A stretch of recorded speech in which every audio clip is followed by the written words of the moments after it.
RERA के अधिकारियों से है। कितनी बार आपने किसी बिल्डर को ट्विटर पे या सोशल मीडिया पे ब्लॉक किया है? आप होम बायर्स को सवाल पूछने पर ब्लॉक कैसे कर सकते हैं? क्या आपको, जो ऐसा कि सुप्रीम कोर्ट ने कहा था, क्या रेरा एक्स ब्यूरोक्रेट्स का रिहैबिलिटेशन सेंटर बनकर रह गया है? एक तो आप ऑर्डर बायर्स के फेवर में देते नहीं हैं, आप ऑर्डर्स देते हैं, उस ऑर्डर का एक्सिक्यूशन डीएम के ऑफिस में नहीं होता है, और सवाल पूछने पर आप होम बायर को ब्लॉक कर देते हैं। ये तो ऐसा लग रहा है पूरी जस्टिस सिस्टम का मजाक बनाया जा रहा है। ग्लोबल एवरेज है कि कोई भी घर जो आपके ग्रॉस इनकम के 5 साल से ज्यादा का हो वो एफोर्डेबल नहीं होता है। इंडिया के सबसे एफोर्डेबल मार्केट कहे जाने वाले ग्रेटर नोएडा वेस्ट की सच्चाई देखिए। यहाँ पे 11-12 साल का ग्रॉस इनकम पे लोग घर खरीदते हैं। दूसरी साइमल्टेनियस कंडीशन होती है कि आपका ईएमआई कभी भी 40% टेक होम सैलरी से नहीं ऊपर होना चाहिए। यहाँ भी मैं बायर्स का देखता हूँ 40% है। तो बायर्स ने, सच पूछा जाए तो होम बायर्स ने फाइनेंशियली एक बहुत गलत कदम उठाया था उस समय, क्योंकि वो अपने इमोशनल अर्ज पे घर खरीद रहे थे। लेकिन उम्मीद बहुत बड़ी चीज होती है, एस्पिरेशन बहुत बड़ी चीज होती है। एनबीएफसी से जो निरंतर चलता जा रहा है, हमने उससे ज़्यादा पेमेंट ऑलरेडी कर दी है। किराए पे हम रह रहे हैं, अभी भी ईएमआई दे रहे हैं, किराया दे रहे हैं। 2015 से हमने बिल्डर के साथ अनेकों मीटिंग करी है। आप बिलीव नहीं करोगे, मैं गुड़गांव में रहता हूँ। एवरी 15 डेज हम गुड़गांव से यहाँ आते थे, उनके साथ बैठ के कि प्रोग्रेस प्लान बताइए। बट ये सब खाली झूठे वादे थे, और अभी तक आप कंडीशन, पिछली बार आपने जब कवर किया आपने देखा था किस हालत में है। बिल्कुल आज रिग्रेट हो रहा है कि भाई कहाँ फंस गए। इससे अच्छा हमने शायद नहीं बुक किया होता तो आज बहुत जमा। आप एक सिंपल आप कोरिलेट करके देखो, अगर हमने उस जितने पैसे यहाँ हमने दे दिए आज तक, आज गोल्ड का रेट देख लो आप, अगर गोल्ड ही लिया होता इतने सालों में तो आज 4-5 गुना हो जाती, या किसी शेयर में किया होता, शेयर मार्केट का हाल देख लीजिए। बट यहाँ क्या है, वो माइनस में, क्या बल्कि जीरो से भी माइनस में चली गई हमारी बैंक को जो ईएमआई दे रहे हैं। और बेसिकली जो सबसे ज़्यादा बायर फंसा है कि जब हमने एक लोन उठा लिया है तो हम उसमें फंस गए। हमारी इनकम लिमिटेड है, मान लीजिए 1 लाख, तो आपने उसका मैक्सिमम यूज़ कर लिया है, तो आरओआई आप और कहीं कुछ इन्वेस्ट करने के लायक भी नहीं रहे। तो सबसे ज़्यादा आप इसको आप कंटिन्यू कर रहे हैं, आप मेंटली एक मेंटल टॉर्चर भी झेल रहे हैं। जो एक गवर्नमेंट के थ्रू एक एजेंसी बनाई जाती है, उसमें सारी फॉर्मेलिटीज हैं आपकी होनी, लेकिन वो कंप्लाई क्यों नहीं की जाती, ये बड़ा सवाल है। आप जाके देखो साइट पे, किसी प्रोजेक्ट का नाम उठाओ, वहाँ पे आपको एमपीआर सबमिट करना है, उसके लिए मंथली परफॉर्मेंस रिपोर्ट बोली जाती है, क्यूपीआर सबमिट करना है, एपीआर सबमिट करना है। मतलब हर महीने प्रोग्रेस क्या हुई है आपके प्रोजेक्ट, क्वार्टरली क्या प्रोजेक्ट हुई है। एक बार भी किसी रेरा ने प्रोजेक्ट के ऊपर ऑब्जेक्शन लगाया? These are the warning signals। देखा गया है कि बिल्डर डिफॉल्ट कर रहा है, वो प्रोजेक्ट पूरे नहीं करता, तो उसे ब्लैकलिस्ट करके दूसरे फाइनेंशियली स्ट्रांग बिल्डर को बीच में लाकर प्रोजेक्ट पूरे कराए जाते हैं। या इस मामले में ऐसा क्यों नहीं हो सकता है? बेसिकली इसमें जैसे जो भी अथॉरिटीज़ हैं, वहाँ पे भी जो हमारे इनडायरेक्ट बायर ने बात की और जो एमपी से भी बात की, सब लोग बहुत सिंपल पल्ला झाड़ते हैं कि for this you go for court. मेरा सवाल है, इस देश की अदालत से आपकी हर चौखट पे तारीख का खेल कब तक चलेगा? मेरा सवाल है सरकार से, क्या आप वाकई कोई एक्शन लेने की हालत में नहीं हैं? मेरा सवाल है लोकल एमपी और एमएलए से, क्या वोट मांगते समय आपकी अंतरात्मा आपसे यह नहीं कहती कि आपने इन्हीं होम बायर के साथ नाइंसाफी कर रखी है? और सबसे बड़ा सवाल है रुद्रा पैलेस हाइट्स के बिल्डर मुकेश खुराना से, आपको रात में नींद कैसे आती है?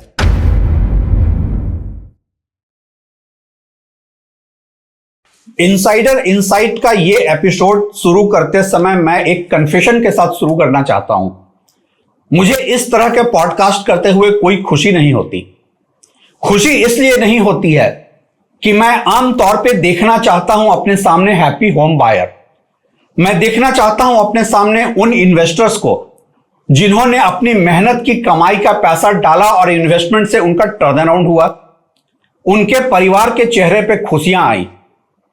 लेकिन अनफॉर्चुनेटली हम एक ऐसे कालिख लगे समाज को आईना दिखाने बैठे हैं जहां पेन ज्यादा है, प्लीजर कम है, जहां विक्टिम ज्यादा है, परपेट्रेटर उससे भी ज्यादा है। और सबसे बड़ी बात है कि आप चाहे जितना भी शोर मचा लें, यह पूरा का पूरा सिस्टम विक्टिम का साथ नहीं देता है। आज मेरे साथ हैं ग्रेटर नोएडा वेस्ट के 2 होम बायर। ये होम बायर हैं रुद्रा पैलेस हाइट्स के। इन्होंने 1 दशक से ज्यादा अपने घर के इंतजार में कानून के दरवाजे पे धक्के खाए, बिल्डर के दरवाजे पे धक्के खाए, कहीं से इन्हें इंसाफ नहीं मिला है। सर, सबसे पहले आप दोनों मुझे अपना परिचय बताइए। मेरा नाम नीरज दुबे है और मैंने रुद्रा पैलेस साइट में 2012 में ये फ्लैट परचेज किया था। तो आपकी जर्नी जो है 13 साल से आप इंतजार कर रहे हैं? हाँ जी, 13 साल से कर रहे हैं। बैंक लोन चल रहा है, उसकी EMI भर रहे हैं और जो भी फॉर्म अवेलेबल है वहाँ पे फाइट भी कर रहे हैं, लेकिन जस्ट इंतजार ही है, अभी तक कोई फाइनल आउटकम। आपने घर कब खरीदा था? मेरा नाम शशि गोपाल है और मैंने यहाँ पे रुद्रा पैलेस प्रोजेक्ट्स में 2011 फरवरी में बुकिंग की थी और तब से लेकर आज तक बस इंतजार कर रहा हूँ कि मुझे फ्लैट कब मिलेगा। और हर फोरम का हम दरवाजा खटखटा चुके हैं, NCDRC में केस चल रहा है हम लोगों का और बस हम वेट कर रहे हैं कि कब हमें घर मिले। और अपनी लाइफ के प्राइम में हमने बुक किया था और अब कुछ सालों में हम सीनियर सिटीजन में शायद गिनती होने लग जाएंगे, तो वेट एंडलेसली चल रही है और देखते हैं कब मिलता है। आपकी होम बाइंग जर्नी शुरू कहां से होती है? आपकी उम्र को देखकर लगता है आपने कोई 31 साल की उम्र में घर खरीदने का सोचा होगा? यस, 33 में मैंने लिया। मैं दिल्ली में रहता था, तो दिल्ली काफ़ी ओवर क्राउडेड, कॉन्जेस्टेड हो रहा था ट्रैफिक को लेके। तो मैंने प्लान किया था कि मैं 12 में परचेज करके और वहाँ 15 में शिफ्ट हो जाऊँगा। 15-16 की इसकी टेंटेटिव डेट थी। तो 15-16 के आसपास कंस्ट्रक्शन चलता रहा। कंस्ट्रक्शन चलने का इनका मेन प्लान एक रहता है, जो सबसे बड़ा स्कैम है बैंक का, कि आप लेंटर डालते रहेंगे, CLP, कंस्ट्रक्शन लिंक्ड प्लान।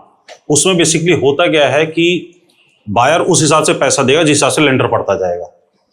ये लोग क्या करते हैं कि उस समय कंस्ट्रक्शन बहुत तेजी से खींचते हैं। बेसिकली जैसे 12 से शुरू हुआ, ये 10 से 12 के बीच में तो किसान का डिस्प्यूट था, अंडरस्टूड है, सारे प्रोजेक्ट रुक गए थे। 12 से सारे कंस्ट्रक्शन शुरू हुए। वो पूरी बेल्ट हमारी सारी बन भी चुकी है, लेकिन जो अच्छे बिल्डर हैं वहाँ पे, जैसे एज सिटी है, स्टेलर है, अरिहंत है, जितने भी हैं, उन्होंने 12 में शुरू करके 15 में खत्म किया है। 16 या 17 में सबका पोजीशन हो गया। हमारे साथ प्रॉब्लम ये रही कि ये प्रोजेक्ट 16-17 तक, जब तक CLP के हिसाब से बैंक से पैसा निकालना था, बहुत तेजी से खींचा। सबसे 90% तक पैसा निकल गया।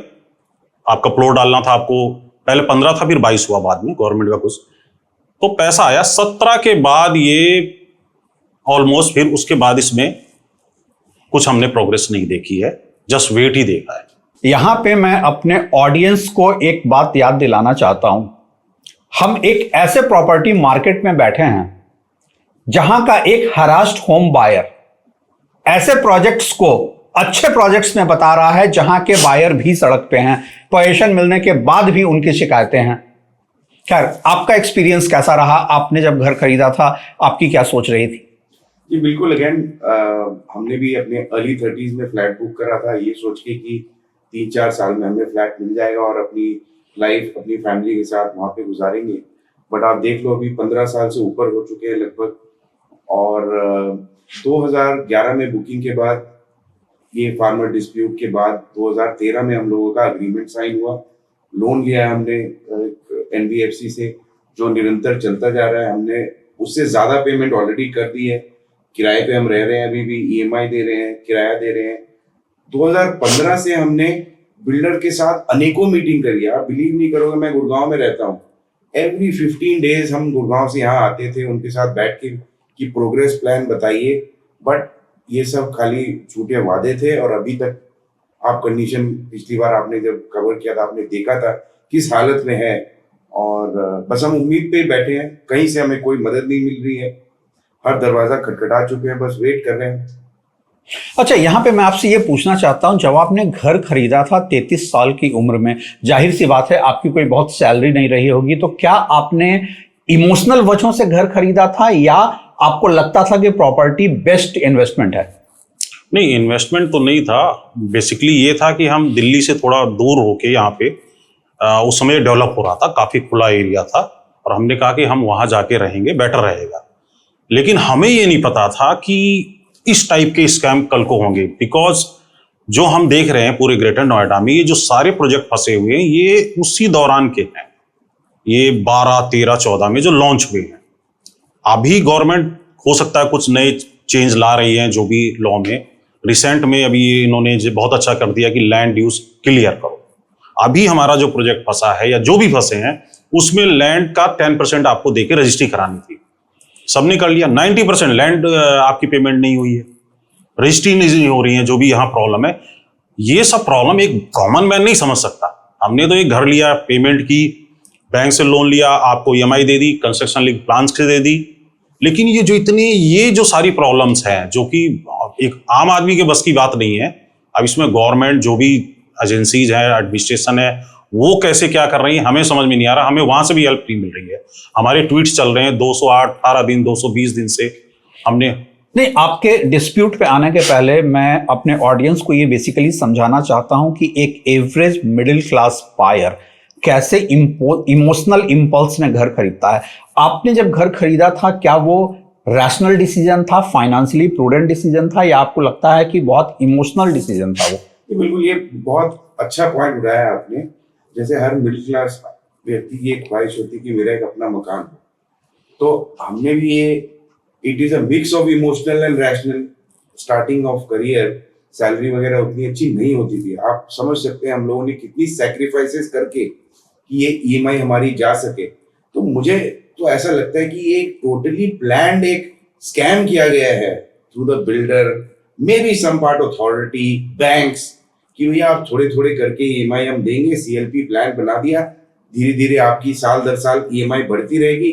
हम अपनी साल भर में जो सैलरी इंक्रीमेंट होती है वो वहां चली जाएगी। कितनी सैक्रिफाइसेस करें हमने लास्ट 15 साल में, कि शायद अगर बुक नहीं किया होता तो एक अच्छी लाइफ हम जी रहे होते। तो बिल्कुल आज रिग्रेट हो रहा है कि भाई कहाँ फंस गए। इससे अच्छा हमने शायद नहीं बुक किया होता तो आज बहुत जमा। आप एक सिंपल आप कोरिलेट करके देखो, अगर हमने उस जितने पैसे यहाँ हमने दे दिए आज तक, आज गोल्ड का रेट देख लो आप। अगर गोल्ड ही लिया होता इतने सालों में तो आज 4-5 गुना हो जाती, या किसी शेयर में किया होता, शेयर मार्केट का हाल देख लीजिए। बट यहाँ क्या है, वो माइनस में क्या बल्कि जीरो से भी माइनस में चली गई हमारी इन्वेस्टमेंट। तो बुरा हाल है, हर तरह से लुट गए हम। बट हाँ, पछता रहे हैं, लेकिन अब कोई फायदा नहीं है। नीरज जी, एग्जैक्टली यही सवाल मेरा आपसे है कि अगर आप अपना ROI आज देखते हैं तो आपको कितना पछतावा होता है? नहीं, बहुत ज़्यादा, क्योंकि आप बैंक को जो EMI दे रहे हैं, और बेसिकली जो सबसे ज़्यादा बायर फंसा है कि जब हमने एक लोन उठा लिया है तो हम उसमें फंस गए। हमारी इनकम लिमिटेड है, मान लीजिए 1 लाख, तो आपने उसका मैक्सिमम यूज कर लिया है, तो ROI आप और कहीं कुछ इन्वेस्ट करने के लायक भी नहीं रहे।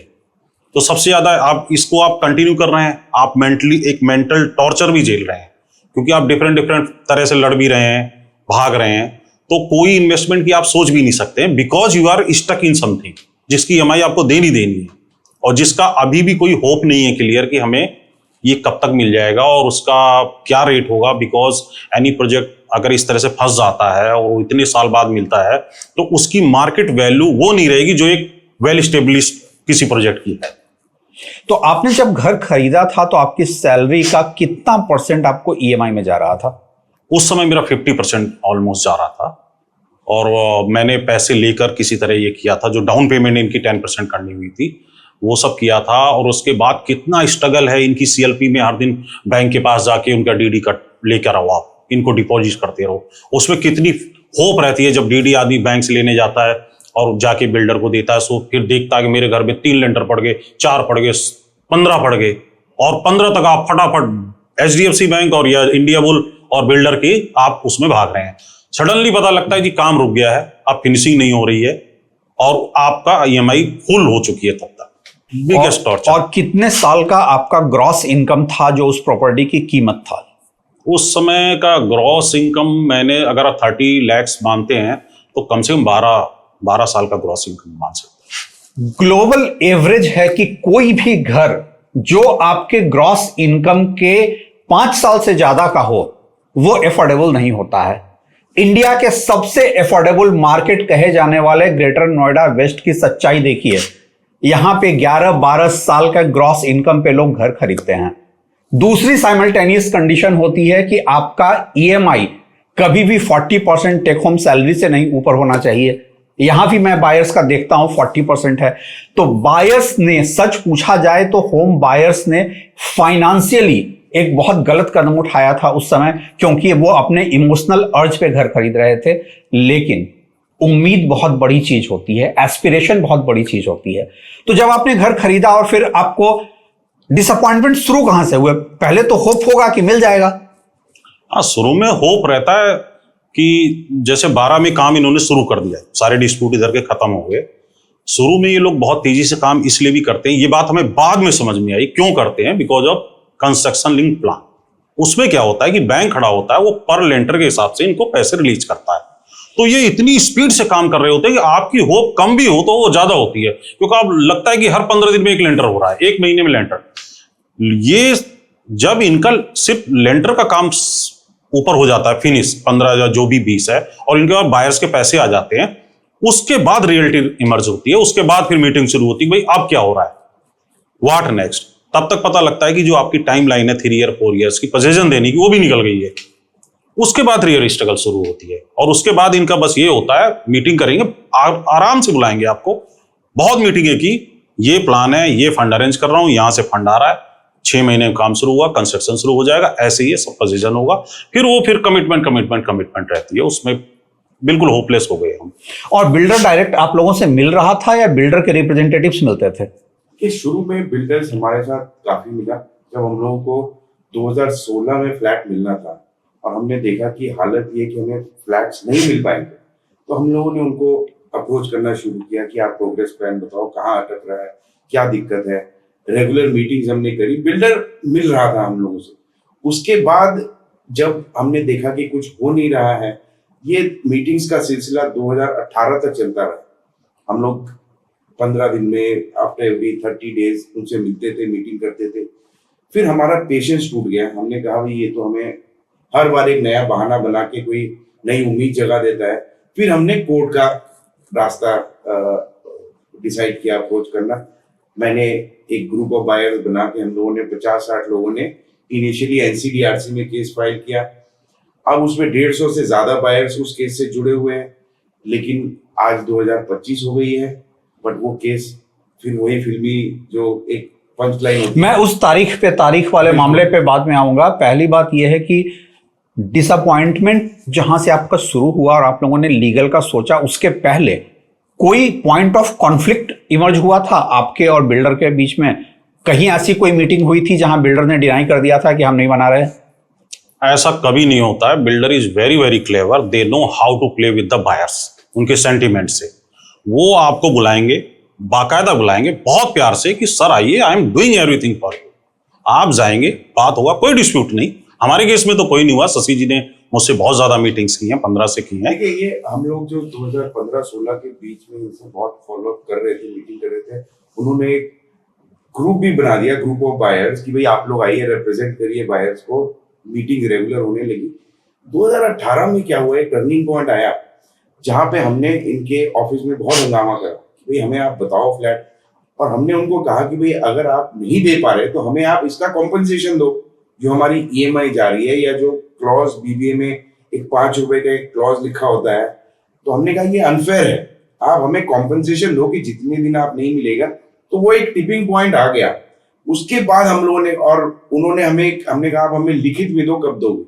तो उन्होंने हमें एक लेटर लिखित में प्रिंट करके साइन करके दिया, जो मेरे ख्याल उन्होंने शेयर भी करा है।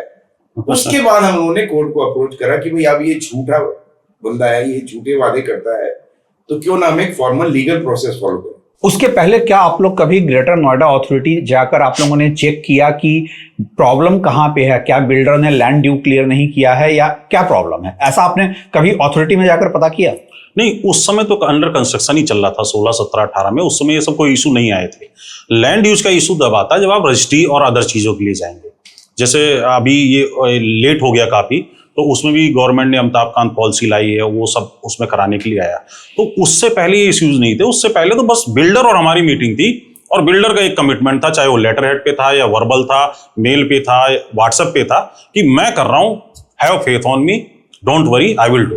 बस यही चलता रहा। लैंड यूज का जो इशू है ये अंदर ही अंदर एक लावा की तरह चल रहा था, हमें इसकी जानकारी नहीं थी। और ये बेसिकली जो बिल्डर्स का जो ग्रुप है उन्होंने रिप्रेजेंटेशन करके केस किया हुआ था कोर्ट में, और वो धीरे धीरे नीचे उबल रहा था, पर हमें इसकी जानकारी नहीं थी। और वो जैसे कि नीरज ने भी बताया कि वो अमिताभ कांत कमेटी की जो रिपोर्ट है उसमें वो एड्रेस हुआ है, उनको कुछ कंसेशन दिया गया है कि इंटरेस्ट रेट पे। नहीं, अमिताभ कांत कमेटी की रिपोर्ट के आधार पे जो रिजोल्यूशन बना है उसको सारे बिल्डर्स ने अभी एक्सेप्ट नहीं किया है। क्या रुद्रा पैलेस साइट्स ने वो एक्सेप्ट किया है या नहीं, ये आपको पता है? जी, उन्होंने हमें जो बताया है अब कि उन्होंने जो 25% पेमेंट करनी थी वो उन्होंने कर दी है, और जो उन्होंने हमें बताया है कि उन्होंने मैप रिवैलिडेशन के लिए भेजा है। देयर इज अ बिग एक अमाउंट लगता है मैप रिवैलिडेशन करवाने के लिए, आई थिंक 15 करोड़ और समथिंग जो लगता है, वो शायद वो देंगे। अब वो कब होके आएगा, उसके बाद उनको अपना रेरा रजिस्ट्रेशन भी एक्सटेंड करवाना है, तो ये सब अभी फॉर्मेलिटीज। नहीं, अगर स्ट्रक्चर खड़ा है तो मैप रिवैलिडेशन की जरूरत कहां पे पड़ रही है?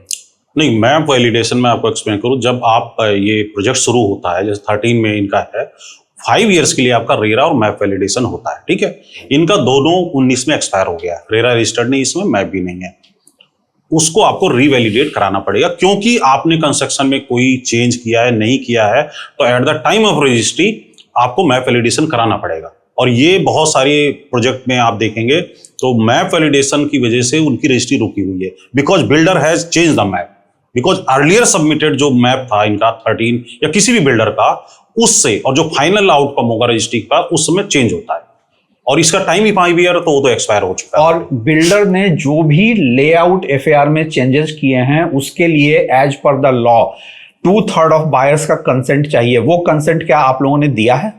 नहीं, अभी तो ये इशू आया नहीं दिया है। अभी नई बीच में स्कीम चली थी बिल्डर की तरफ से कि उन्होंने कहा, अब देखिए लोग परेशान हैं, हमें फ्लैट नहीं मिल रहा है, कुछ मिले, तो उन्होंने बायर्स को एक प्रलोभन दिया कि भैया आप आइए, अपना फ्लैट ले लीजिए, फिट आउट करा लीजिए। ये बहुत मजेदार चीज है फिट आउट का मतलब क्या है बेसिकली कि हम अपनी कार्रवाई कर रहे हैं, हम ओसी वगैरह रजिस्ट्रेशन के लिए हम सारे कागजात लेके आएंगे, परमिशन ले, तब तक अपना छोटा मोटा जो काम है घर का अंदर करवा लीजिए, आपको अंदर रहने की इजाजत नहीं देता है।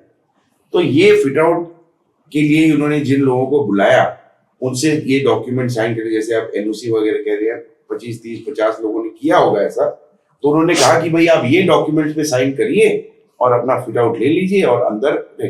अब लोग रह भी रहे हैं वहां पे, तो ये लीगल है इलीगल है मुझे इस पे कमेंट करने की जरूरत नहीं है, लेकिन ये स्कीम भी चल रही है। ये अब देखिए आधा ग्रेटर नोएडा ऐसे ही भर गया।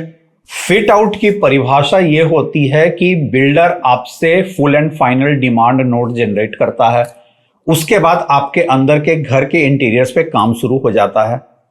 लेकिन ग्रेटर नोएडा वेस्ट एक ऐसा मार्केट है जहां फिट आउट का मतलब होता है आप मुझे 100% पेमेंट दो, हमारे हर टर्म एंड कंडीशन पे साइन करो, और नहीं तो सालों साल घर लेने का इंतजार करो। तो आप लोगों ने जहां भी कहा गया जिसको भी सब लोगों ने अंडर ड्यूरेस साइन कर दिया? हम लोगों ने नहीं किया, हमने नहीं। कुछ अब जैसे यहाँ 800 से 1000 बायर्स हैं इस प्रोजेक्ट में, मेरे हिसाब से 50-60 बायर्स ने ये दिया है, उसमें से 10, 15, 20 बायर वहां पे रह रहे हैं। मोटिवेशन ये है कि भैया आपको 15-20 हजार किराया मिल जाएगा। अब वहां पे किस तरह के लोग रह रहे हैं, क्या रह रहे हैं, क्या फैसिलिटी है, मतलब 1000+ अपार्टमेंट के प्रोजेक्ट में सिर्फ 10 से 15 लोग रह रहे हैं, वो भी टेनेंट्स। इसमें भी बिल्डर ने एक इसमें भी इशू था जो साइन कराया है, इसमें ये भी लिख दिया था क्लाउज, जिसके लिए काफी शशि जी सबने हमने मना किया मत करना, कि आप कोई लीगल केस नहीं करें। आप समझ रहे हैं, आप मैप वैलिडेशन के बहाना लेकर आप ऐसा डॉक्यूमेंट साइन करा रहे हैं, जैसे केस चल ही रहे हैं एनसीडीआरसी एनसीएलटी रेरा में, कि आप ये अप्रूवल करो, और नीचे उसमें यह है कि अब आप after this you can't fight any case.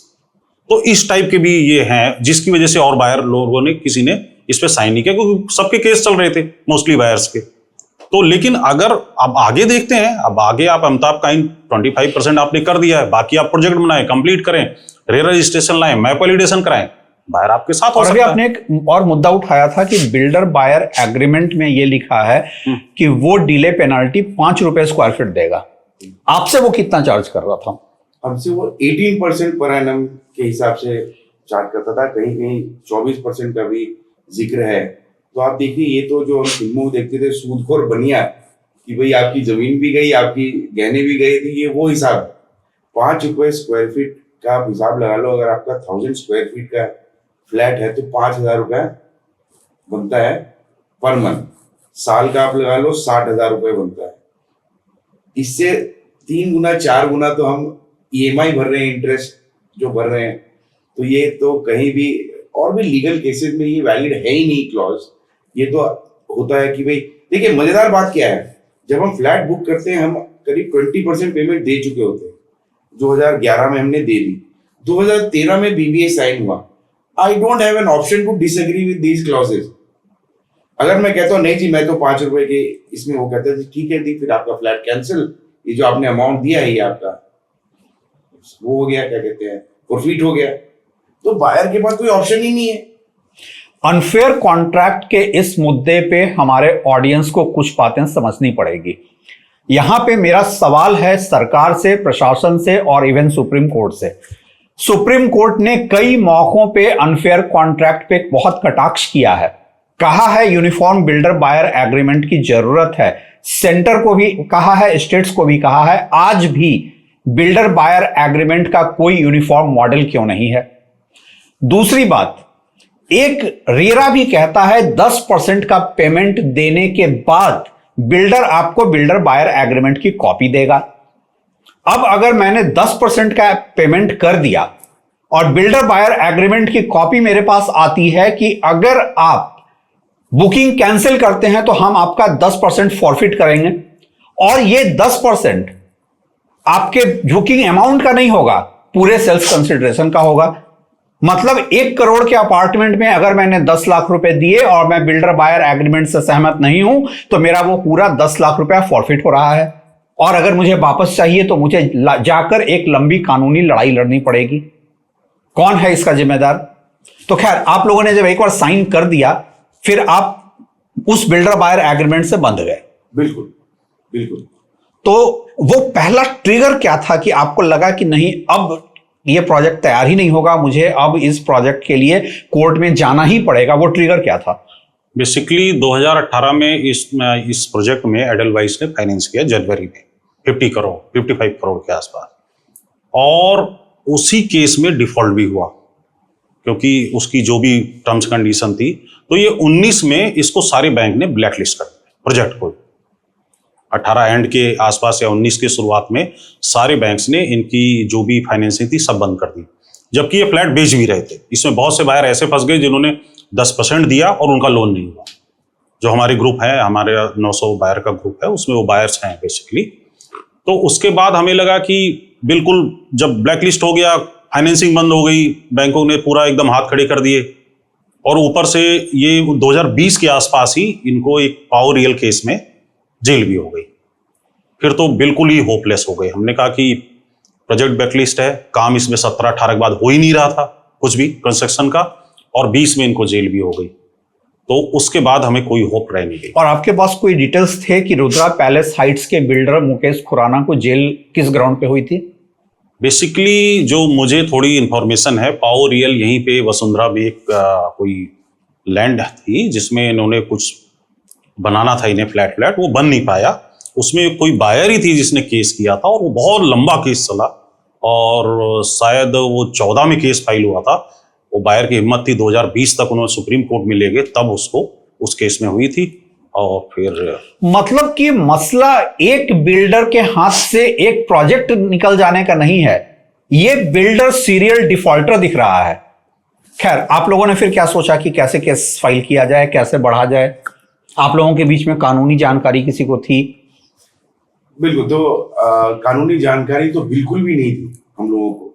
अब हम लोगों ने और ये मैं आपको बता रहा हूँ, हम लोगों ने ये 2016 में के एंड में हम लोगों ने ये सोचना शुरू किया कि अब इसने मकान नहीं दिया है, हमें लीगल कंसल्टेशन चाहिए।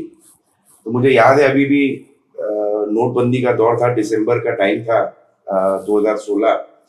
तो मैं यहाँ आया हुआ था और हम लोगों ने इंटरनेट से किसी एक लीगल एक्सपर्ट का पता ढूंढा और उस समय कैश इन हैंड बहुत कम होता था लोगों का। हम 4 फ्रेंड्स ने 500-500 रुपए कॉन्ट्रीब्यूट करके उनको 2000 रुपए वहां दे के हम लोगों ने लीगल एडवाइस लिया कि क्या क्या कर सकते हैं। चलिए, वो उन्होंने अपनी राय बताई कि आप ये कर सकते हैं, वो कर सकते हैं। फिर हमने हमारे किसी मित्र के थ्रू एक बायर्स फोरम है यहाँ पे न्यूफोवा करके, उनसे हमने संपर्क किया, उनसे गाइडेंस ली।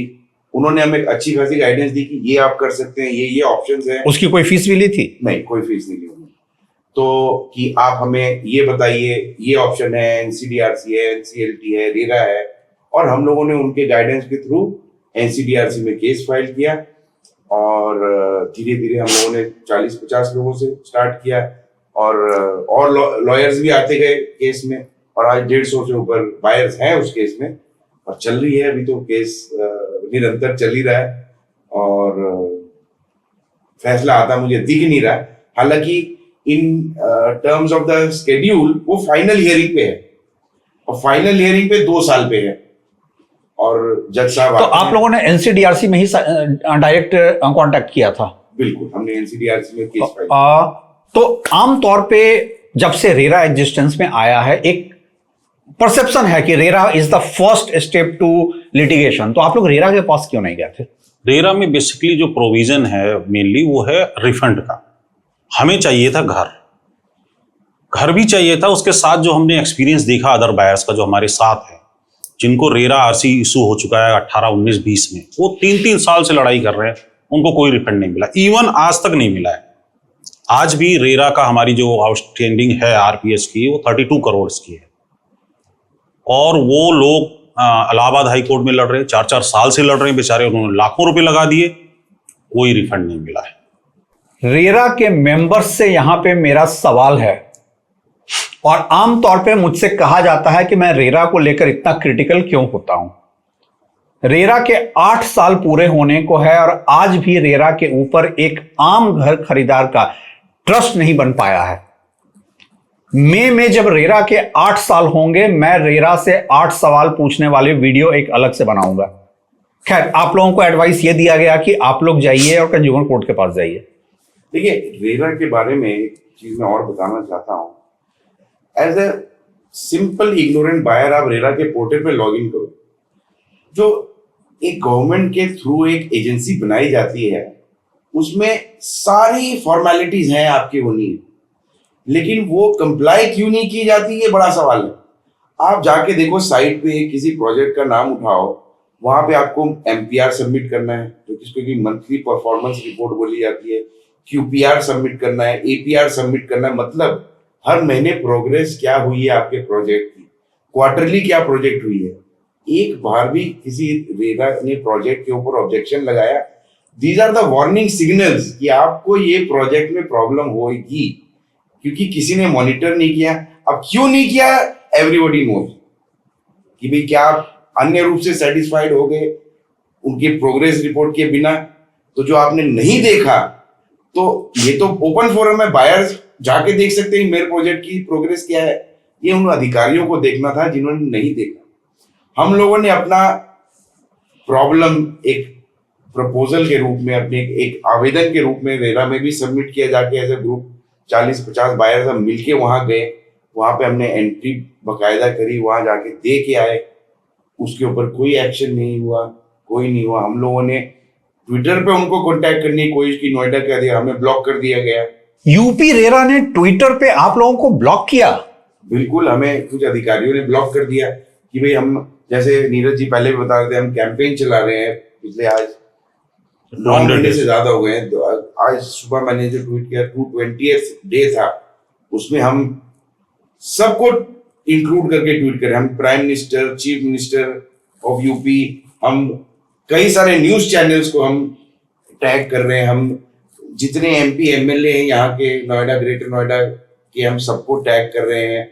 हम पिछली 3 सरकारें, जब से हमने 2011 से हम बुक कर रहे थे, उनके हेड को हम टैग कर रहे हैं। BSP, SP, BJP, it's not about political party, it is about who was heading the state. Over the last 15-18 years सबको हम टैग कर रहे हैं, कोई एक रिएक्शन नहीं हमें किसी का आया। यहाँ मेरा सवाल रेरा के अधिकारियों से है, कितनी बार आपने किसी बिल्डर को ट्विटर पे या सोशल मीडिया पे ब्लॉक किया है? आप होम बायर्स को सवाल पूछने पर ब्लॉक कैसे कर सकते हैं?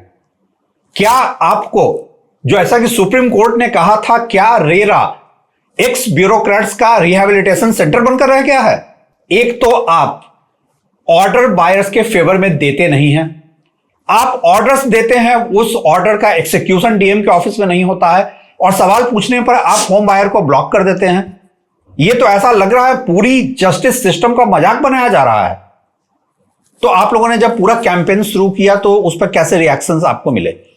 देखिए, पहले तो बायर्स थोड़े से एक्साइटेड थे कि हाँ चलिए हमने एक मुहिम स्टार्ट की है, बायर्स उसको टैग कर रहे हैं, रीट्वीट कर रहे हैं, कमेंट्स डाल रहे हैं अपने, धीरे धीरे करते करते अब क्या over a period of time buyers का भी इंटरेस्ट छूट जाता है कि भैया 200 दिन हो गए, लेकिन हम लोगों ने हिम्मत नहीं छोड़ी है। हम आज भी आप देखोगे तो 50-60 बायर हैं जो रिलीजियसली ट्वीट कर रहे हैं, उसको कमेंट कर रहे हैं, लाइक कर रहे हैं, शेयर कर रहे हैं अन्य अपने उस पे। तो हम लोगों की कैंपेन चल रही है। अभी हम लोगों ने हमारे पिछले 150 दिन से योगी जी को हम डेली उसको एड्रेस करके लिख रहे हैं। हालांकि टैग तो बहुत लोगों को करें, 35-40 लोग टैग हो रहे हैं उसमें, लेकिन हमारा फोकस योगी जी के ऊपर है। हम हाथ जोड़ के उनको बोल रहे कि भैया आप इस प्रदेश के हेड हैं, प्रधान हैं, आप चीफ मिनिस्टर हैं, हमारी मदद करिए। और बिल्डर ने, जैसे आपने अभी एक और हमारा कवरेज हुआ था प्रोजेक्ट का, उसमें बिल्डर के प्रतिनिधि ने कहा कि हम 15 मई को यहाँ ओसी लेके आएंगे, ये कैमरे पे कहा गया। तो अब हमने ये डिसाइड किया है कि हम 15 मई तक योगी जी के सामने जा रहे हैं। 15 मई के बाद हम ये अपना मोदी जी से डायरेक्ट करेंगे कि भैया अब 15 मई की जो डेडलाइन है वो पार हो गई है, आप कृपया हमें हमारा फ्लैट दिलाने में मदद करें।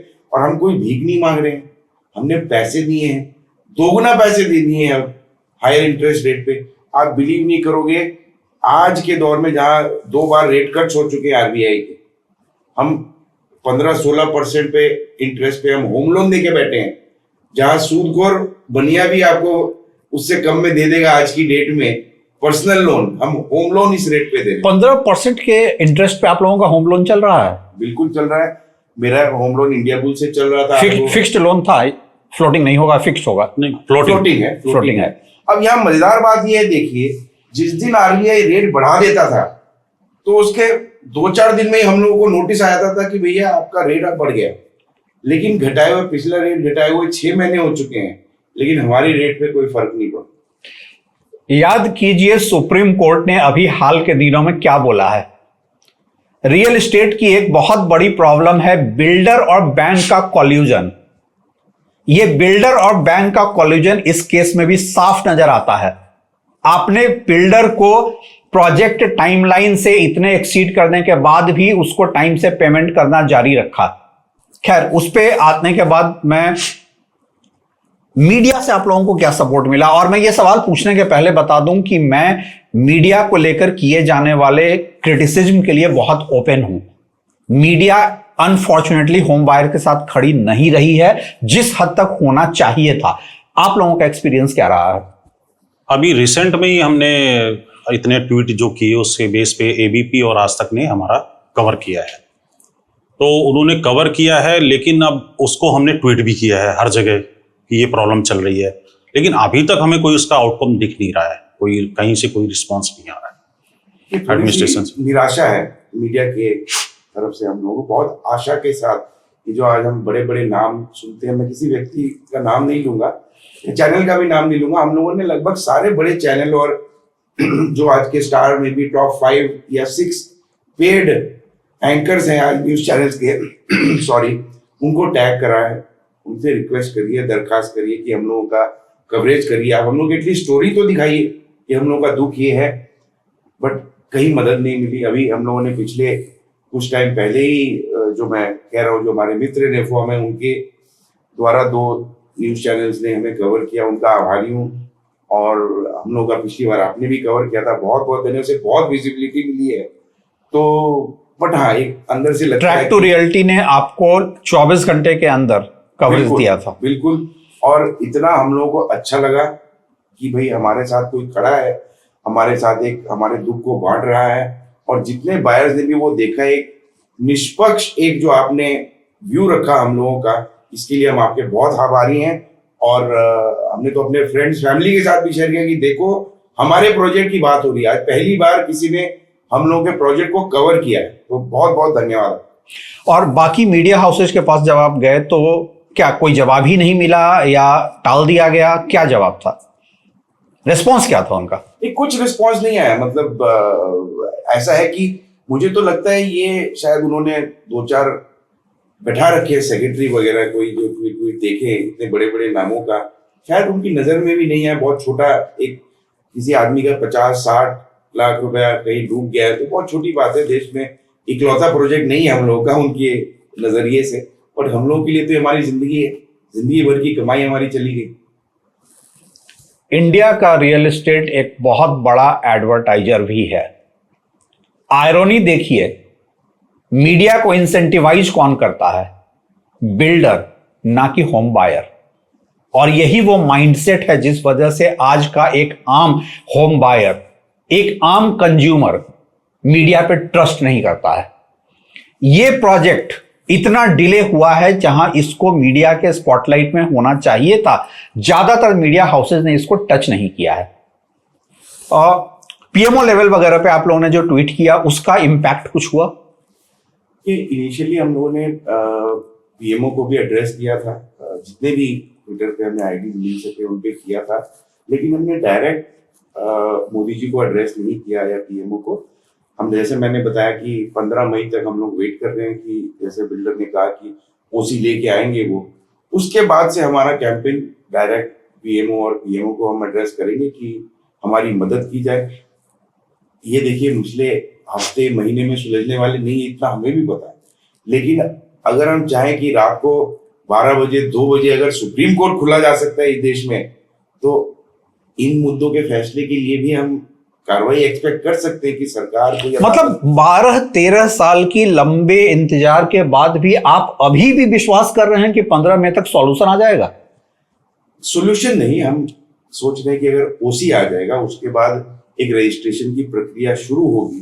होप है, देखिए हमारे मेहनत की कमाई लगी, हम ऐसे इसको जाता तो देंगे, तो जब तक हम जिंदा है हम तो होप रहेगी कि भैया हमें मिलेगा फ्लैट।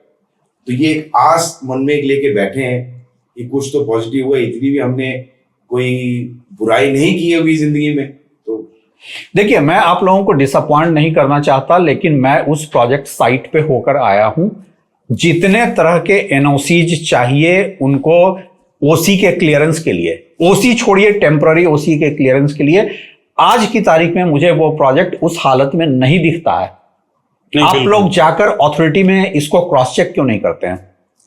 पहली बात आपकी बिल्कुल सही है। आपको ओसी के लिए lift, light, gas connection, fire, genset backup, ये बहुत लंबी लिस्ट है जो आपको करनी है। अब प्रॉब्लम ये है कि ये करना सब बिल्डर्स को है। अगर हम लोग अथॉरिटी के पास जाते हैं, अथॉरिटी से कोई ऐसा रिस्पॉन्स है नहीं। अथॉरिटी में तो बेसिकली जब से अब मेरे ख्याल से इन्होंने पॉलिसी साइन की है, इनको एक सर्टेन टाइम भी मिल गया है, फ्रीडम भी मिल गई है कि आप इस टाइम में करना है। तो ये जो अभी 15 मई की डेट है, इस पे हमें कोई ज़्यादा भरोसा नहीं है। ओसी लाना इतना इजी नहीं है। बस ये है कि बिल्डर बायर थोड़े दिन कूल डाउन हो जाएं, एक डेट दे दो, यू रिमेन साइलेंट टिल 15 मई, उसके बाद फिर 2 महीने का और दे देंगे। यही चल रहा है। ऐसे मामलों में अक्सर बिल्डर क्या करता है, वो अपने दिए डेट पे ओसी के लिए अप्लाई कर देगा। अथॉरिटीज की तरफ से उसे क्रॉस क्वेश्चनिंग किया जाएगा कि ये पॉइंट्स पूरे किए बिना आपने कैसे अप्लाई किया है। तारीख पे तारीख का एक और खेल शुरू हो जाएगा। बिल्डर का कहना होगा कि हमने देखिए प्रॉमिस किया था, हमने ओसी अप्लाई कर दिया। ये कुछ ऐसा है कि मैं एक 4 साल के बच्चे को कॉलेज में ले जाकर एडमिशन के लिए अप्लाई कर दूं, वहां रिजेक्ट हो जाएगा। मैं कहूंगा मैंने तो अपना काम कर दिया, मैंने तो अप्लाई कर दिया, देखिए इसको कॉलेज में एडमिशन नहीं दे रहे हैं। लीगली इसको आप देखते हुए आपके जो लीगल काउंसिल हैं वो क्या बता रहे हैं, उनका क्या कहना है, क्या रास्ता बचा है? नहीं, अभी तो जो केसेस हमारा अभी सेकंड टाइम फाइल हुआ है एनसीएलटी में, पहला केस तो रिजेक्ट हो गया था, बिकॉज ऑफ थ्रेशोल्ड लिमिट थी, उसमें कुछ 100 बायर्स मिनिमम होनी चाहिए। उसमें अभी हियरिंग की डेट आनी है, और जब डेट आएगी तो हम इस सब मुद्दों पे पहले वो फाइलिंग कर दी है, उस पर सारा बिल्डर की तरफ से जवाब जाएगा। लेकिन अब ये सब चीज़ें हैं कि आप अप्लाई कर रहे हैं, आप 2 लेवल पे फाइट कर रहे हैं। एक तरफ बायर से, जिनको आप कुछ भी वर्बली कमिट कर रहे हैं, और एक तरफ कोर्ट होगा। तो हमें उम्मीद है कि जब चीज़ें कोर्ट में आएंगी, तब आप जब को आपको रिटर्न में कुछ सबमिट करना होगा, दैट विल बी, उस पर हमें फेथ होगा। अभी तो सब चीज़ें वर्बल चल रही हैं, वर्बल कमिटमेंट है सिंस सो मैनी ईयर्स। तो हम वहां देखेंगे क्या होता है। क्या आप इस बात से अवेयर नहीं है कि कंज्यूमर कोर्ट्स में, खासकर एनसीडीआरसी में, एक एक डेट लेने के लिए 6 महीने 8 महीने तक का वेट करना पड़ता है? बिल्कुल बिल्कुल। सो ये हम भोग चुके हैं। 2018 अगस्त में हम लोगों ने केस फाइल किया था, और कुछ सुनवाइयाँ हुई, कुछ फॉर्मेलिटीज होती हैं उनकी, आप पब्लिकेशन करो और ये चीज़ें हैं, वो सारी हो गई।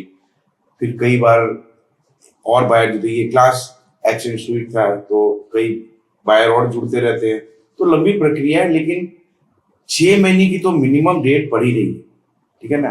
किसी दिन जज साहब नहीं आए, चले गए। किसी दिन हम लोगों के केस का नंबर नहीं आया, 30-35वां नंबर था हमारा, 30 नंबर तक जज साहब केस कर पाए, वो सब भी दिक्कतें आई, ठीक है। अभी लैक ऑफ कोरम की वजह से नहीं हुआ जी, उतने लोग। हम तो हर बार जाके वहां बैठते हैं, कभी जिंदगी में अदालतें देखने का वो नहीं था, लेकिन इनके चक्कर में वहां भी जाके बैठते हैं हर बार, निराश होकर आते हैं हर बार, फिर होपफुल होके चले जाते हैं कि जब अगली तारीख आएगी। लेकिन ये 3 महीने मिलते हैं तो हम सोचते थे कि आज हमें जीत हो गई।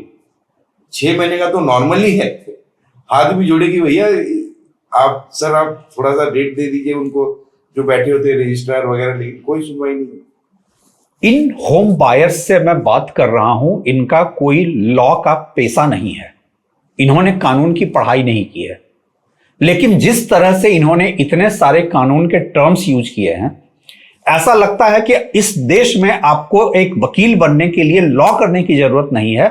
किसी डिफॉल्टर बिल्डर से घर खरीद कर देख लीजिए, आप लॉ क्या होता है सीख जाएंगे, और लॉ ऐसा सीख जाएंगे जो कई पेशेवर लॉयर से बेटर होगा, क्योंकि आप भुक्तभोगी होंगे।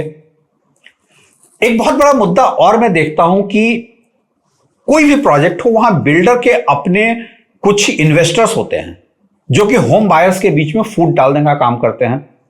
रुद्रा पैलेस हाइट्स में भी ऐसा कुछ सुनने को मुझे मिला था। इसमें काफी इन्वेस्टर हैं जिन्होंने इसको मॉर्गेज कर रखा है कुछ यूनिट्स को, और कुछ इन्वेस्टर तो केस लड़ भी रहे हैं, वो एनसीएलटी भी चले गए हैं, उनकी हियरिंग भी चल रही है।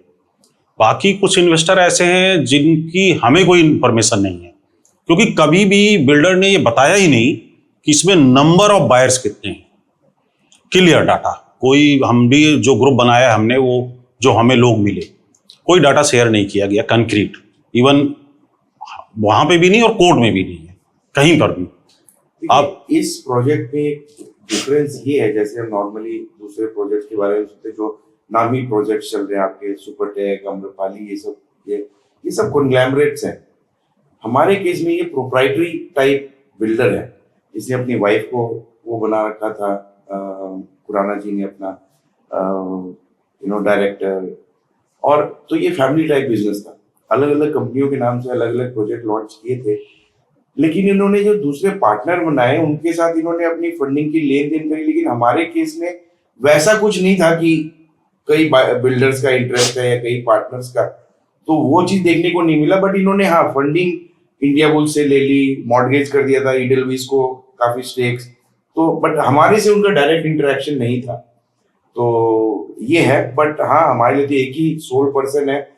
मेन हमें डर और दुख इस बात का होता है कि ये, क्योंकि ये एक ही बंदा है जिनसे हम बात करते हैं, भगवान ना करे कल इनको कुछ, हम तो इनकी भी सेहत की प्रे करते हैं एवरीडे कि भाई इनको सलामत रखे, हमें अपना घर मिल जाए, ठीक है। या तो ये भाग जाए या इनको कुछ हो जाए, हमारा हिसाब पैसे का कौन दे, ये हमारे लिए बड़ी टेंशन की बात है। तो हम तो अपनी सेहत के साथ इनकी सेहत की भी प्रार्थना करते हैं कि सलामत रखे भगवान। और बिल्डर ने कभी आप बायर्स के बीच में डायरेक्ट फूट डालने का कोई प्रयास किया हो? तो बिल्कुल, वो तो एफर्ट उनका चलता ही रहता है कि भाई आप, जैसे ये अभी फिट आउट का उन्होंने करा था, लोगों के पीछे पड़े रहते हैं कि भाई आप एनसीआरसी में हो, एनसीएलटी में हो, आप ये ले लो, ये केस छोड़ दो। अब जैसे नीरज जी बता रहे हैं, इन्होंने पिछली बार जो एनसीएलटी फाइल करा था तो उसमें 2-4 बिल्डर को पकड़ के फिट आउट दे दिया उनको, लालच प्रलोभन दे के, फिर उनके नंबर्स कम हो, क्योंकि रिक्वायरमेंट होती है 100 बायर्स मिनिमम होनी चाहिए। तो वो देखिए वो क्रिकेट मैच की तरह 96 पे ले जाके आउट कर दिया। ठीक है, तो ये सब भी चलते रहता है उनके, मतलब एफर्ट तो उनकी तरफ से भी चल रहा है, पर ठीक है जो लिखा है। आपने एक बहुत अच्छा अभी मुद्दा उठाया था कि यहाँ पे पूरी कंपनी और उसकी अकाउंटेबिलिटी एक इंसान के ऊपर है। तो घर खरीदते समय आम तौर पे आदमी ये क्रॉस चेक करता है कि मैं किसी बड़ी कंपनी से खरीदूं, ब्रांडेड कंपनी से खरीदूं। आप लोगों ने जब रुद्रा पैलेस हाइट्स को अपना घर चुना था तो क्या आप लोगों ने ये सब नहीं देखा था कि आप एक ऐसे आदमी से खरीद रहे हैं, न कि बड़े कॉर्पोरेट एंटिटी से खरीद रहे हैं, छोटा बिल्डर है? नहीं, उस समय जब 2012 में सारे बिल्डर स्टार्ट हुए थे तब किसी का ऐसा कोई खास ट्रैक रिकॉर्ड था नहीं, सभी नए थे, अम्रपाली कुछ नाम को देके। और फिर आज कुछ जैसे उस समय जो रेट्स का भी बहुत इशू था, जो थोड़ा कॉमन हमारी तरह है, वो देखते हैं क्या प्राइस चल रहा है। जो अच्छे बिल्डर हैं थोड़ा प्राइस ज्यादा था, हमने कहा थोड़ा बिल्डर ये है, लेकिन उस समय इस टाइप का कोई डिफॉल्ट नहीं था मार्केट में। ग्रेटर नोएडा वेस्ट में सारे लोग बन रहे थे कंस्ट्रक्शन। ये बहुत अच्छा सवाल आपने पूछा, और इसमें जैसे आपने कहा कि हम लोग इमोशनल होते हैं, बाय थोड़ा सा बेवकूफ भी होते हैं, चमक धमक से हम वो हो जाते हैं कि भाई जब मैंने अपना पर्सनल एक्सपीरियंस बताया कि मैं बहुत स्टार्टिंग 2011 में मैंने बुक किया था। 2011 में जब मैंने बुक किया तो किसी के रेफरेंस से मैंने बुक किया था। बहुत बढ़िया ब्रोशर, बहुत बढ़िया प्रोजेक्ट प्लान, बहुत बढ़िया लॉन्च, प्री लॉन्च वगैरह की गई। भूमि पूजन हुआ यहाँ पे, ऐसा भूमि पूजन मैंने कहीं देखा नहीं। ठीक है, फैन फॉलोइंग, मीडिया, इतना अच्छा अरेंजमेंट, सब कुछ बढ़िया। हमें तो लगा कि हमने एक बहुत राइट डिसीजन लिया है। बहुत अच्छी कंपनी के साथ रेगुलर न्यूज अपडेट आते थे हर महीने, ये हो रहा है, वो हो रहा है। ठीक है, उसके बाद जी इन्होंने और एक्टिविटीज में वेंचर आउट करना शुरू किया। कपिल शर्मा का शो ऑर्गेनाइज कर दिया और सिंगर्स का शो ऑर्गेनाइज कर दिया। पैसे हमारे ही जा रहे थे, हमें बाद में समझ आया। श्रीलंका में क्रिकेट टीम खरीद ली, लीग, श्रीलंकन क्रिकेट लीग में रुद्रा उथरस करके टीम खरीदी थी। तो ये इन चीजों में पैसा बर्बाद हुआ। जहाँ की हमें टावर लगना, तो उस समय ब्रांडिंग बहुत अच्छी हो रही थी, हमें लग रहा था जी कि बहुत बढ़िया चल रहा है। बाद में समझ आया कि तो हमारे पैसे उड़ाए जा रहे हैं, लेविशली स्पेंडिंग हो रही है। तो फिर हमें जब चिंता हुई 15-16 में, तो फिर हमने एक्शन लेना शुरू किया। बट हाँ, एक शायद अच्छा ब्रांड नहीं था, किसी और में लिया होता तो शायद आज तक मिल चुका होता। दुनिया भर के रियल एस्टेट मार्केट की स्टडी के बाद, और खासकर जो चाइना में मैंने रियल एस्टेट मार्केट की स्टडी की है, ग्रेटर नोएडा वेस्ट से ज्यादा यूनिक केस स्टडी कहीं नहीं है। आप ब्रोकर बनने के भी फाइनेंशियल हालात में नहीं थे। डिफर्ड लैंड पॉलिसी के तहत 10% पैसा देकर आपको लैंड अलॉट किया जाने लगा और रेस्ट पैसा अगले 10 साल या डेट ऑफ ऑपरेशन पे देना है। छोटे छोटे जो लोग बिल्डर्स बनने के लायक, क्या ब्रोकर बनने लायक नहीं थे, वो बन गए बिल्डर। पैसा देखा नहीं था। क्रिकेट टीम से लेकर के फिल्म स्टार को ब्रांड एम्बेसडर बनाने से लेकर तमाम तरह के जरूरी चीजों पे खर्च करना उन्होंने शुरू कर दिया। और इसमें मारा गया कौन? एक आम होम बायर। ऐसा होम बायर जो बिल्डर की चकाचौंध को उसका बहुत अमीरी समझता था, उसका फाइनेंशियल मसल पावर समझता था। Greater Noida West property market को जिसने भी स्टडी नहीं किया है वो कभी नहीं समझ सकेगा कि इंडियन रियल एस्टेट या ग्लोबल रियल एस्टेट में गंदगी किस हद तक हो सकती है। तो बाद में जब आप लोगों को यह सब समझ में आने लगा कि आपके ही पैसे से सब हो रहा है, तो आप लोगों ने कभी कोई ऑब्जेक्शन किया कि आप प्रोजेक्ट पूरा नहीं करते हैं और आप ये सब दूसरे एक्टिविटीज में वेंचर कर गए हैं? नहीं, देखिए इन चीजों पे हमने ऑब्जेक्शन उतना नहीं उठाया क्योंकि इट इज हिज मैटर। हमने सोचा भाई फाइनेंशियली आप डिसीजन लीजिए, you have a big team, we have paid you, आप जो मर्जी करिए, एडवर्टाइजिंग करिए। मेन एक और जिसकी वजह से मैंने बुक किया था प्रोजेक्ट, 2011 का समय बता रहा हूँ। 2011 इंडिया के लिए बहुत बड़ा माइलस्टोन ईयर था। इंडिया वर्ल्ड कप जीता था और उस वर्ल्ड कप में गौतम गंभीर एक स्टार प्लेयर थे और मजे की बात ये हमारे प्रोजेक्ट के ब्रांड एम्बेसडर थे उस टाइम पे। तो कहीं ना कहीं उनकी वजह से मैंने लॉस खाया ही, कि वो पार्टनर थे, प्रोप्राइटर थे, क्या थे, मुझे ये डिटेल नहीं पता, but he is one of the reason I book the project. बीच में भी आपने 90 इयर्स की लैंड लीज की बात करी, 15 साल तो उसमें से ऐसे ही चले गए, हमने घर भी नहीं देखा। तो सरकार इसको कुछ सोच रही है कि ये बायर्स के 90 साल में से इतनी खत्म कर दी, आप उसको फ्री होल्ड तो अनाउंस कर दो। आप उसको अभी भी लीज पे लेके बैठे हो, क्या स्कीम बना के आपने दी, ये भी एक बड़ा मुद्दा है कि भाई 15 साल तो निकल गए, हमने घर नहीं देखा, और बी टावर की आप हालत देख के आए थे, अगले 3-5 साल में नहीं मिलेगा, तो 20 साल तो वैसे ही निकल गए। तो ये काफी चीजें हैं जो हमारी सरकार। मैं ब्रांड एम्बेसडर वाले मुद्दे पे आना भी चाहता था। गौतम गंभीर पे एक केस भी इस मामले में हुआ था, लेकिन कोर्ट ने गौतम गंभीर को बरी कर दिया था। कोर्ट ने कहा था कि ब्रांड एम्बेसडर की कोई गलती नहीं मानी जाती है।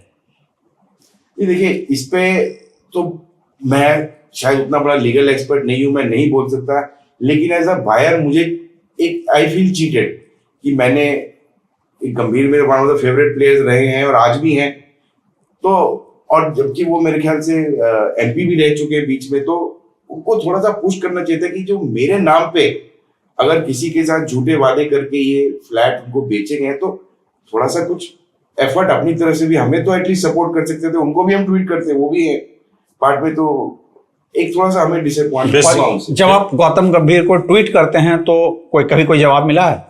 नहीं, ऐसा कोई जवाब नहीं मिला, लेकिन ये भी एक चीज है, जैसे सर ने कहा कि आप एक पॉलिटिकल एमपी हैं, आपको जो भी पैसा पे किया गया होगा वो हमारे गरीब बायर्स का पैसा था, तो आप भी चाहें तो आप गवर्नमेंट लेवल पे पावरफुल हैं, आप बिल्डर को भी जानते हैं, आपको जरूर हेल्प करनी चाहिए थी, जो हमें बिल्कुल नहीं मिली।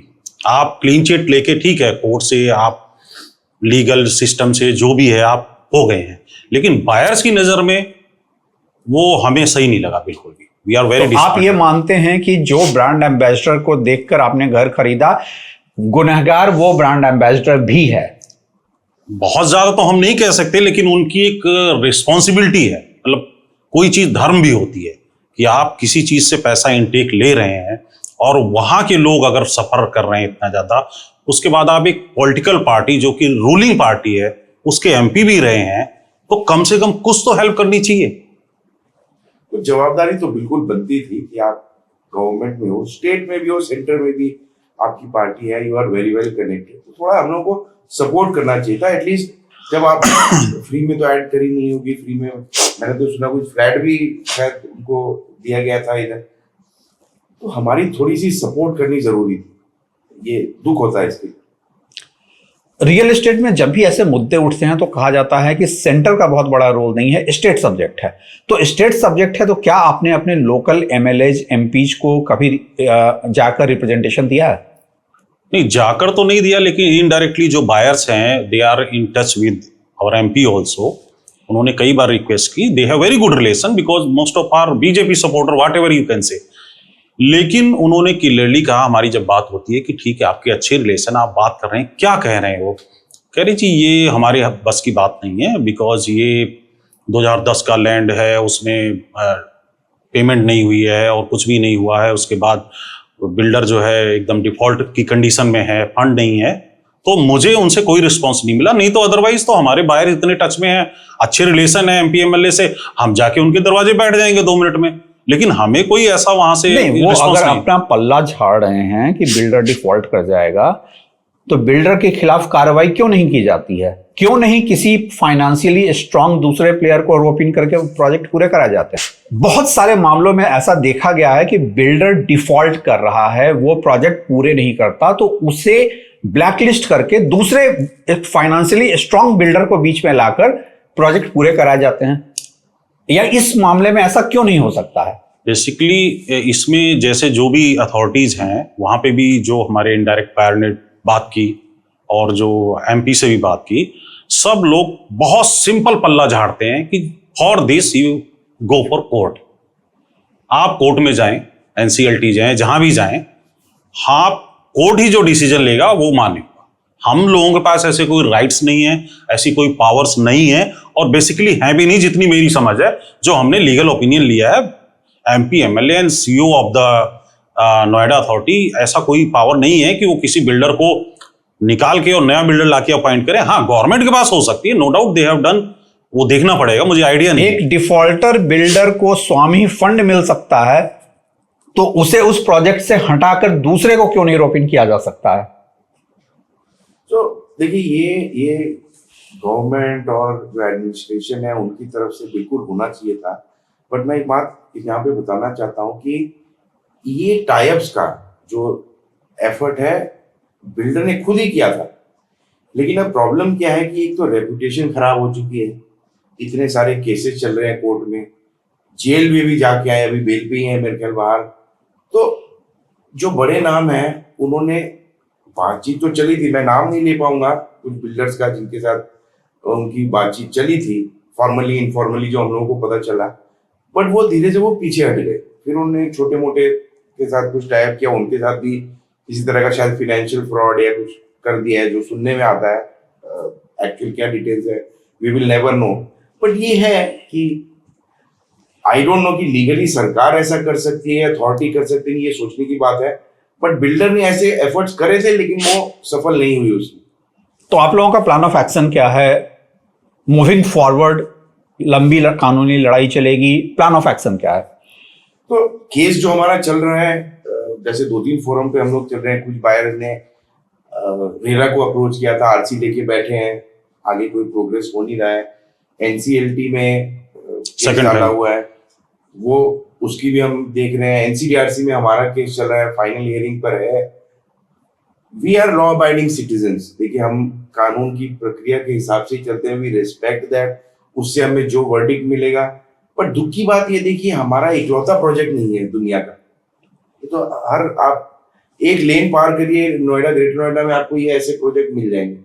तो एक कंक्लूसिव एक एग्जांपल सेट करके कोई केस टेम्पलेट बनाया जाए निर्णय का, ताकि हफ्ते दर हफ्ते में आप 150 केस क्लियर करिए, बायर्स को जस्टिस मिल जाए।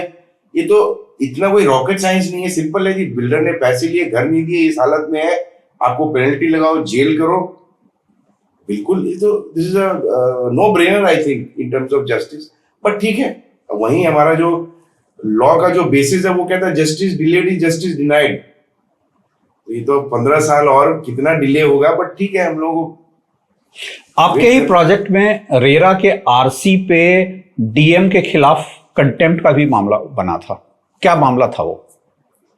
तो कुछ बायर को जिनको आरसी मिली है, अब आरसी को एग्जीक्यूशन के प्रोसेस में रेरा अथॉरिटी नहीं कर सकती, वो एग्जीक्यूशन डीएम साहब के ज्यूरिस्डिक्शन में आता है। तो जब वहां अप्रोच किया गया तो वहां से कोई एक्शन नहीं हुआ, तो फिर बायर बेचारा जाता है, कोर्ट जाता है, वहां से एक एग्जीक्यूशन के लिए प्ली लेके आता है। तो फिर वो अब बिल्डर के लिए वो एक पेपर का टुकड़ा है, अब वो कह देता है कि मेरे पास पैसे नहीं है, मैं नहीं दूंगा। तो वो एक तरह से वो ऑर्डर की भी नाफरमानी होती है। तो डीएम के खिलाफ भी कंटेम्प्ट वो बना। तो ये बड़ा कॉम्प्लेक्स मामला है। मतलब रेरा से तो कोई एक वो मिली नहीं है राहत किसी भी बायर्स को। तो बाकी हर फोरम में हम चल रहे हैं, जहां जो बताता है हम वो करते हैं। तो डिफरेंट सेट। तो बेसिकली आप कंज्यूमर कोर्ट में हैं, आप मीडिया में अपनी लड़ाई लड़ना चाह रहे हैं, आप पब्लिक डोमेन में आकर अपनी बात रख रहे हैं, यही 3 फोरम आपके लिए है। बिल्कुल। और साथ ही साथ हम बिल्डर से भी बातचीत हमारी जारी रहती है। हम मौके हर कुछ महीनों बाद हम जाके उनसे बोलते हैं कि भैया आप बताओ प्रोग्रेस। लेकिन दुख की बात ये कि वहां सब झूठे निकलते हैं, जो भी बताया जाता है, हाँ 6 महीने में ये कर रहा हूँ। तो होली दिवाली वाले वादे वाली बात है कि भाई ये अगली होली पे मिल जाएगी, दिवाली पे मिल जाएगी, हम भी आशा लेके बैठे रहते हैं, कुछ हो नहीं रहा है। लेकिन अब यही है, देखिए शायद। और आपके यहाँ बहुत सारे ऐसे बुजुर्ग होम बायर्स हैं जो अब इस दुनिया में नहीं रहे, घर के इंतजार में। ऑलमोस्ट 20 से 30 लोग एक्सपायर हो चुके हैं। और बेसिकली जो इन्फॉर्मेशन शेयर होती है वो एक व्हाट्सएप ग्रुप पे होती है, जिसमें बहुत थोड़े से बायर है, नंबर 20%। बस वही उसी होप में। और ऑब्वियसली है 2012 में जो लोग रिटायर हो रहे थे या 55-60 में थे, उन्होंने प्लान किया था दिल्ली से यहाँ आके बसेंगे, वो ऑलमोस्ट सब एक्सपायर हो चुके हैं। और इसमें बहुत सारे बायर ऐसे भी फंस गए हैं जिनके फैमिली, वो तो एक्सपायर हो गए सडनली किसी डिजीज की वजह से। कुछ बायर हैं, मैं जानता हूँ कैंसर की, उनकी फैमिली EMI भी नहीं भर पा रही, और वो घर का भी यही चल रहा है कि इस साल अगले साल पता नहीं, समझ में नहीं आ रहा। They are in big pain, big pain. बिल्कुल। और देखिए ऐसी हालत नहीं है कि बिल्डर के पास पैसे नहीं है, 200-250 करोड़ की कोठी में रहते हैं, ठीक है, बेस्ट ऑफ द बेस्ट गाड़ियां लेके घूमते हैं, लेटेस्ट स्मार्ट गैजेट होता है, हर 6 महीने में चेंज होता है। तो देखिए पैसा तो है, अब सरकार को डिसाइड करना है कि वो कैसे निकलवा के कैसे प्रोजेक्ट पूरा करना है। ये it's a classic case of rich promoter of A sick company. Builder के पर्सनल वेल्थ में कोई कमी नहीं है, कमी है तो प्रोजेक्ट पूरा करने के इंटेंट में। कभी आप लोगों ने ये उसको डायरेक्ट? बिल्कुल हमने पूछा, हमने तो अब हम लोग बाहर ने कुछ दिन पहले ये भी फैसला किया कि भाई चलो उनके घर पे जाके हम धरना देते हैं, लेकिन वो फिर हमने बोला चलो हम, ये हमारा काम नहीं है कि हम, और दिक्कत यही है क्योंकि सबको पता है कि एक मिडिल क्लास आदमी अपने नौकरी के चक्कर में, खाने पीने के चक्कर में लगा रहता है, वो सड़कों पे आके धरना नहीं देगा। तो इसी वजह से हम मार खा जाते हैं हर चीज में। लेकिन जैसे कि हम लीगली राइट प्रोसेस फॉलो कर रहे हैं, हम यही आशा करें कि हमें न्याय मिले इसके थ्रू। तो हमने कोशिश करी है उनके जाके घर पे, कुछ बाहर गए भी थे शायद, बट उससे कोई फायदा होता नहीं। देखिए हमारा ये काम नहीं है कि हम सड़कों पे उतरे, धरना दें, हल्ला करें। ये सरकार को देखना है कि कैसे उनकी वेल्थ का वो किया जाए, हमें पोजीशन दिलाया जाए। That's what we are hoping for. तो ये हैं मेरे साथ Rudra Palace Heights Greater Noida West के 2 बायर, जो बायर एसोसिएशन को रिप्रेजेंट कर रहे हैं। लेकिन इनके पीछे तकरीबन 1000 होम बायर्स घर की आस में पिछले 1 दशक से इंतजार कर रहे हैं। यहां पर मेरे बहुत सारे सवाल हैं। मेरा सवाल है इस देश की अदालत से, आपकी हर चौखट पे तारीख का खेल कब तक चलेगा? मेरा सवाल है सरकार से, क्या आप वाकई कोई एक्शन लेने की हालत में नहीं हैं? मेरा सवाल है लोकल एमपी और एमएलए से, क्या वोट मांगते समय आपकी अंतरात्मा आपसे यह नहीं कहती कि आपने इन्हीं होम बायर के साथ नाइंसाफी कर रखी है? और सबसे बड़ा सवाल है रुद्रा पैलेस हाइट्स के बिल्डर मुकेश खुराना से, आपको रात में नींद कैसे आती है? इनसाइडर इनसाइट के इस एपिसोड में हमने फिर एक प्रोजेक्ट के घर खरीदारों के दुख दर्द को साझा किया है। ऐसे न जाने कितने और प्रोजेक्ट हैं, कितने और बायर हैं जो थक हार कर इसे अपनी किस्मत समझकर घर बैठ चुके हैं। प्रशासन का उन्हें साथ नहीं मिलता, सरकार पल्ला झाड़ लेती है, मीडिया के वेस्टेड इंटरेस्ट कहीं और होते हैं, और इन सब के बीच एक आम घर खरीदार यही सोचता है, मेरी तो किस्मत ही कुछ ऐसी थी। इस तस्वीर को हम बदलना चाहते हैं। मैं इनसाइडर इनसाइट के एपिसोड में किसी भी बड़े सेलिब्रिटी को बिठा सकता हूं, मैं किसी भी नामी बिल्डर को अपने साथ बिठा सकता हूं, मैं किसी भी बड़े फिल्म स्टार को बिठा सकता हूं, लेकिन मैं बार बार बिठाऊंगा हर उस भुक्तभोगी को, हर उस कमजोर इंसान को जिसका इस सिस्टम ने साथ नहीं दिया है, और चाहूंगा कि ऑडियंस हमारा इसमें साथ दे। Thanks for watching.